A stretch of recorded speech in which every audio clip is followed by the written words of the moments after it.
विनय एक शांत स्वभाव का ईमानदार इंसान था जो शहर में एक बस्ती में अपने परिवार के साथ रहा करता था। उसकी साइकिल रिपेयरिंग की दुकान थी।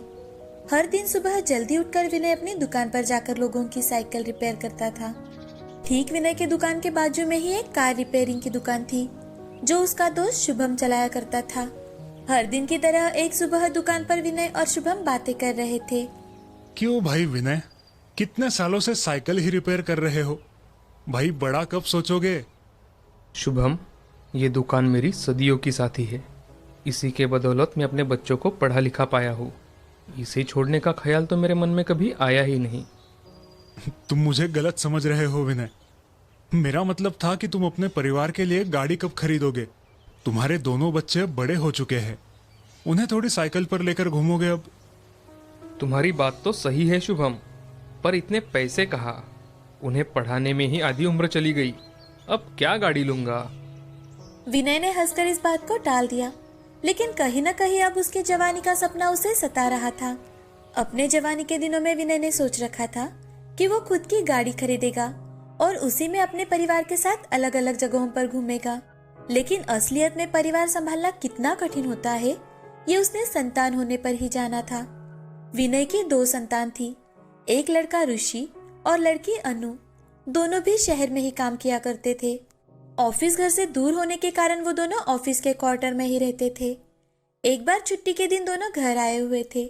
पापा, आपको पता है मुझे प्रमोशन मिला है। मैं बहुत खुश हूँ। अब हम हमारी सारी उधारी चुका देंगे। हाँ पापा, मैंने भी सोच लिया है कि मैं इस बार अपने सेविंग से हमारे घर की छत बनवा दूंगी और दिवाली में आप दोनों के लिए बढ़िया कपड़े खरीदूंगी। बच्चों, तुम दोनों की तरक्की के बारे में सुनकर बहुत अच्छा लगा। तुम दोनों ऐसे ही तरक्की करते रहो। रेखा ने आज अपने पति की आवाज में मायूसी महसूस की थी। रेखा रात को सोते वक्त विनय से, कोई बात है क्या जो आपको परेशान किए जा रही है? आजकल आप बहुत ही गुमसुम रहने लगे हो।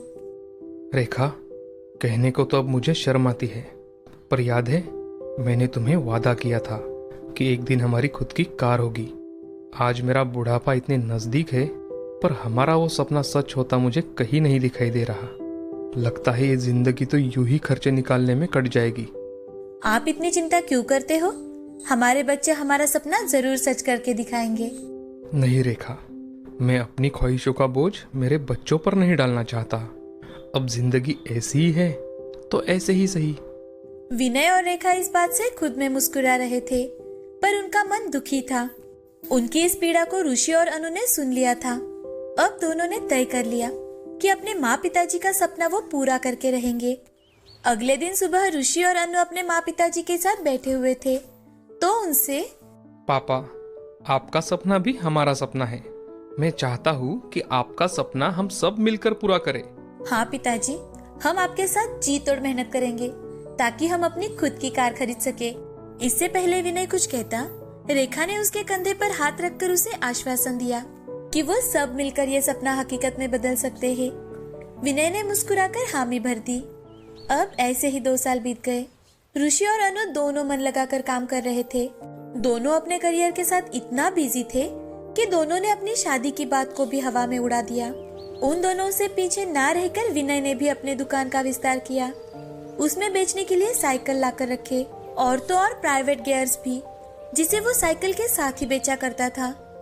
पूरे परिवार ने मिलकर खर्चे में किफायत अपनाई और कुछ ही सालों में ईएमआई पर गाड़ी लेने के लिए वो सक्षम हो गए।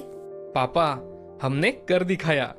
आज हम वाकई में गाड़ी खरीद सकते हैं, और वो भी आपके पसंद की। हाँ बच्चों, हम आज ही जाकर गाड़ी लेंगे। क्यों रेखा, सही कहा ना? जी बिल्कुल, और मैं घर में थाल के साथ तैयार रहूंगी। ऑटो लेकर विनय अपने बच्चों के साथ शोरूम के लिए निकल पड़ा। रास्ते में जाते वक्त उन्हें बहुत भीड़ दिखाई दी। उन्होंने बाहर निकलकर देखा तो एक युवक का एक्सीडेंट हुआ था और वो बुरी तरह से जख्मी था। अरे रे, इसका तो बहुत खून बह रहा है। इसे जल्द से जल्द हॉस्पिटल लेके जाना चाहिए। हाँ पापा। ऋषि ने तुरंत ही एम्बुलेंस वालों को कॉल किया, लेकिन एम्बुलेंस आने पर भीड़ में से कोई भी उस युवक के साथ जाने को तैयार नहीं था। ये देख विनय खुद उस युवक के साथ जाने को तैयार हो गया। ये देख ऋषि, लेकिन पापा हम तो। तभी अनु ऋषि से, भैया अभी इनके साथ जाना बहुत ज्यादा जरूरी है और पापा भी तो यही चाहते हैं। अब वो तीनों उस युवक को एम्बुलेंस में लेकर अस्पताल चले गए। अस्पताल में जाते ही उन्होंने उस युवक को इमरजेंसी वार्ड में भर्ती करवाया। उस युवक की हालत बहुत ही ज्यादा गंभीर थी और इसी कारण इमरजेंसी ऑपरेशन करना होगा, ऐसा डॉक्टर ने बताया। और बिना पैसों के ऑपरेशन शुरू नहीं किया जा सकता था। अब विनय गंभीर सोच में पड़ गया। उसके सामने ऋषि और अनु की सालों की मेहनत घूम रही थी।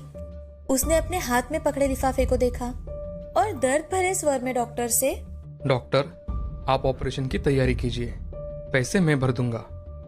ऋषि और अनु पहले तो आश्चर्यचकित हुए, लेकिन वो जानते थे कि जान से जरूरी कुछ भी नहीं होता। विनय ने तुरंत ही सारे पैसे इलाज के लिए भर दिए और फॉर्म पर साइन भी कर दिया।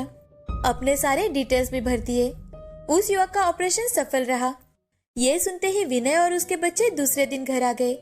घर आते ही उन्होंने सारी बात रेखा को बताई। सच में मान गई आपको। मुझे माफ कर देना रेखा। आप आज भी वही इंसान है जिससे मुझे प्यार हुआ था। आपने कुछ भी गलत नहीं किया। विनय ने दर्द भरी मुस्कान के साथ रेखा को देखा। उस दिन विनय के घर शांति से सभी ने खाना खाया और बिना किसी से कुछ बात किए ही सो गए। सुबह उसकी आंख शोर से ही खुली। अनु आकर हड़बड़ाहट में कुछ बोल रही थी। पिताजी, पिताजी वो बाहर। क्या हो गया अन्नू, इतनी हड़बड़ा क्यों रही हो? पापा, आपसे मिलने कोई आया है और वो भी मर्सिडीज में। क्या?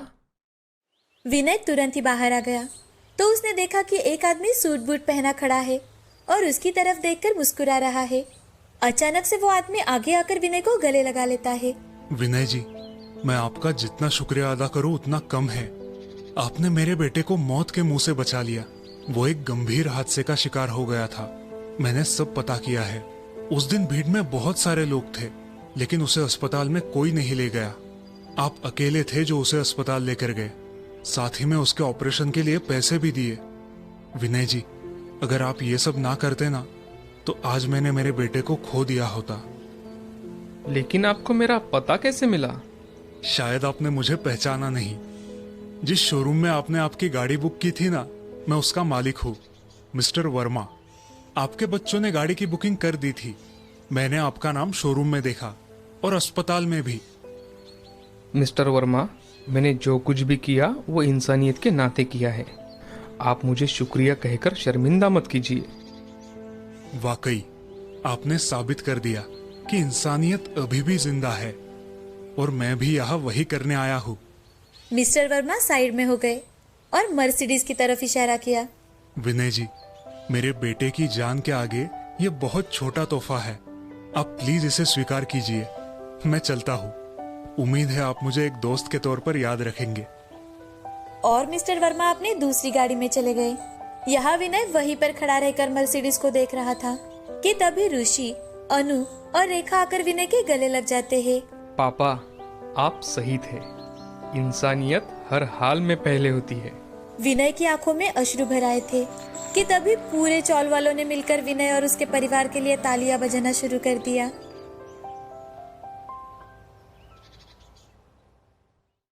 सुंदरपुर गांव में जानकी अपने एक छोटे से घर में रहती थी। उसके साथ रहते थे उसके परिवार के 4 सदस्य, उसका पति केतन और उसकी 2 बेटियां कीर्ति और सुमन। उनके घर में कहने को तो ज्यादा सुविधाएं नहीं थी, परंतु जानकी ने घर में खुशहाली बनाए रखी थी। एक दिन उसकी बड़ी बेटी कीर्ति उसके पास आती है और उससे, माँ, मेरा जन्मदिन नजदीक आ रहा है। आपने कुछ सोचा भी है मुझे क्या भेंट देंगी? कीर्ति, तुम्हारा जन्मदिन हो और मैं कुछ ना सोचूं, ऐसा कभी हो सकता है क्या? माँ के ऐसे कहते ही दोनों माँ बेटी खिलखिलाकर हंसने लगती है। जानकी ने वाकई बहुत ही बढ़िया भेंट सोच रखी थी अपनी बेटी कीर्ति के लिए। और इत्तेफाक की बात ये थी कि दोनों माँ बेटी का जन्मदिन एक ही दिन आता था। ये बात जानकी की छोटी बहन सुमन के ध्यान में थी। एक दिन कीर्ति और जानवी स्कूल से घर आ रहे थे। तभी जानवी कीर्ति से, दीदी, आपको तो याद है ना कि आपके साथ साथ माँ का भी जन्मदिन आ रहा है? अरे यार, मैं तो भूल ही गई थी। क्या दीदी, तुम भी ना? अरे सॉरी यार। बताओ ना, माँ को क्या तोहफा दें हम? कुछ सोचा है तुमने? सोचना पड़ेगा। आज दोनों बहनों को जोरों से भूख लगी थी। जैसे तैसे कर वो कुछ दूरी पर आ गई थी और फिर कीर्ति ने सोचा कि पास वाली रत्ना मौसी के ढाबे से ही कुछ खा लिया जाए। सुमन के ना कहने के बावजूद भी कीर्ति उसे साथ ले गई। वहां जाकर कीर्ति उनसे, मौसी, अरे ओ मौसी, बहुत भूख लगी है, आपके हाथों के छोले भटूरे खिला दो ना। अरे वाह, आज तो तू सुमन को भी ले आई। बैठ, अभी लाई तेरे पसंद के छोले भटूरे। खाना आते ही दोनों बहनें उस पर टूट पड़ी और फिर खाने के बाद पेट सहलाकर रत्ना मौसी से, वाह मौसी, मजा ही आ गया खाना खा के, किसी दिन माँ को भी ले आऊंगी।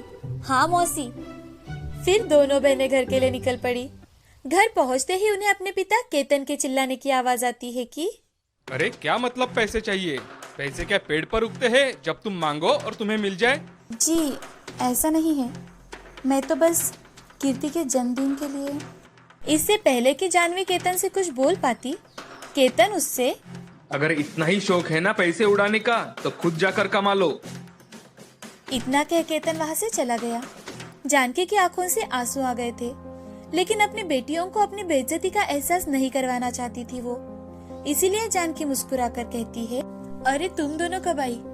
आओ, गर्मा गर्म रोटी और दाल बनाया है, खाना खा लो। नहीं माँ, आज हमें भूख नहीं है, आप खाना खा लीजिए, आज बहुत सारा होमवर्क है, हम थोड़ी पढ़ाई कर लेते हैं। जानकी अनजान थी इस बात से कि उसकी बेटियां सब जानती थी अपने पिता के दुर्व्यवहार के बारे में। वो दोनों बहुत दुखी थी अपनी माँ की इस हालत से। जानकी और कीर्ति बस के पैसे बचाने के लिए कभी कभार स्कूल पैदल ही चलकर जाती और चलकर ही घर आती थी। कभी कभार बाहर खाना भी खा लेती थी। उस रात सुमन को नींद ही नहीं आ रही थी, तो वो मन ही मन, ऐसा क्या कर सकती हूँ मैं कि जिससे माँ को हर दिन पैसों के लिए खरी खोटी न सुनने पड़े। अचानक सुमन को कुछ ख्याल आता है और वो उठकर बैठ जाती है। अरे वाह, ये आइडिया जरूर काम कर सकता है। सुबह होने पर सुमन आज स्कूल नहीं गई। उसने बहाना किया था कीर्ति से कि वो बीमार है। सुमन के पिताजी भी कुछ देर में खेत में निकल गए। घर में बचे सिर्फ जानकी और सुमन। जानकी अपनी बेटी के पास बैठकर उससे, अब तबीयत कैसी है सुमन? सुमन उठकर बैठ जाती है और अपनी माँ को देख मुस्कुराकर, बहुत बढ़िया हूँ माँ, आज मेरे साथ सैर पर चलो ना माँ। अरे बेटा, तुम्हारी तबीयत ठीक नहीं है, आज के दिन आराम करो। नहीं माँ, चलो ना। अच्छा चलो। सुमन ने जानकी को कुछ बोलने का मौका ही नहीं दिया और अपने साथ रत्ना मौसी के यहाँ ले गई। वहां जाते ही जानकी ने देखा कि मौसी कुछ औरतों के साथ ढाबे पर काम कर रही थी। सुमन, यहाँ कहाँ लेकर आई तुम मुझे? माँ, आप बहुत ही बढ़िया खाना बनाती हो, तो इसीलिए मैंने सोचा कि क्यों ना रत्ना मौसी के साथ आप भी ढाबे पर काम कर लो। मैं और ढाबे पर? ये क्या बात कर रही हो सुमन? तभी वहां रत्ना मौसी आ जाती है और वो, गलत कहाँ कह रही है सुमन? जानकी, तुम अपने समय की लाजवाब रसोइया हुआ करती और फिर शादी के बाद तुमने सारा काम छोड़ दिया। तुम मेरे पास ढाबे पर रसोइया का काम कर सकती हो। कीर्ति के जन्मदिन के लिए कुछ खास करना चाहती हो ना तुम? तो सोच के बताओ। जी। तो फिर देर कैसी माँ, आज ही से आप मौसी के साथ काम करना शुरू कर दो ना। पिताजी तो वैसे भी शाम को घर आते हैं। बेटी से मिले प्रोत्साहन ने जानकी को थोड़ी हिम्मत दी और फिर वो ढाबे पर काम करने लगी। मौसी का ढाबा स्कूल और दफ्तरों से नजदीक पड़ता था, इसीलिए उसमें बहुत से युवा खाना खाने आते। जानकी के हाथ से बने खाने में उन्हें माँ के हाथ का स्वाद मिलता था, इसीलिए वे सभी ढाबे पर भरपेट खाना खाते थे। देखते ही देखते ढाबे में लोगों की संख्या बढ़ने लगी, मौसी और जानकी का काम भी। और फिर आया कीर्ति और जानकी का जन्मदिन। जन्मदिन की लाखों शुभकामनाएं दीदी, और माँ आपको भी। तुम दोनों को जन्मदिन की बहुत बहुत शुभकामनाएं। जानकी ने अपनी बेटी के लिए एक सुंदर सी ड्रेस दी, जिसे देख कीर्ति बहुत खुश हो गई। और फिर बारी आई जानकी के तोहफे की। सुमन और कीर्ति ने अपनी माँ को एक बढ़िया सा एप्रन दिया था। केतन ये देख उनसे, अरे ये क्या दिया तुम दोनों ने, एप्रॉन? और जानकी, तुम्हारे पास पैसे कहाँ से आए ड्रेस लेने के लिए? इससे पहले कि सुमन और कीर्ति कुछ कहे, जानकी बोल पड़ी, ये पैसे मैंने ढाबे पर काम करके कमाए हैं।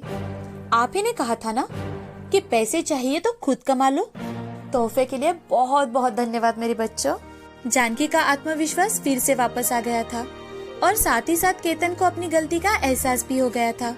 अब उसने निश्चय किया था कि वो जानकी को कभी ताने नहीं मारेगा और उसे अपने बराबरी का मानेगा। उसने तोहफे के तौर पर जानकी को और रत्ना मौसी को ढाबे पर मदद की।